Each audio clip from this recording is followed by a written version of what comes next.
কোচবিহারে বিরোধী দলনেতা শুভেন্দু অধিকারীর গাড়িতে হামলার ঘটনা এবার রিপোর্ট তলব কলকাতা হাইকোর্টের।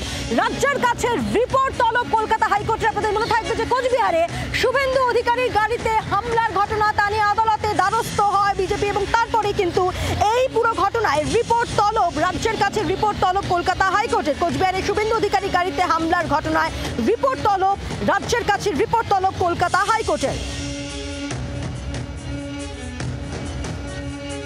কোচবিহারে শুভেন্দু অধিকারীর গাড়িতে হামলার ঘটনায় তুঙ্গে রাজনৈতিক চাপানুতোর। ইতিমধ্যে এই ঘটনায়, হামলার ঘটনায় রিপোর্ট তলব কলকাতা হাইকোর্টের।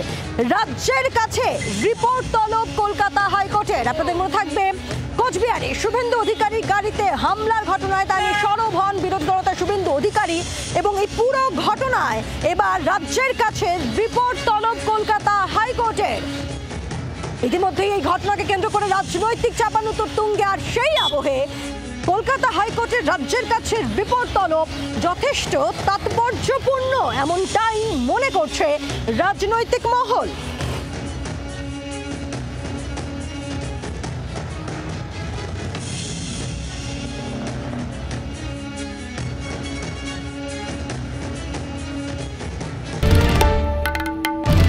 বাংলার আওয়াজ, বাঙালির আবেগ, জি 24 ঘন্টা।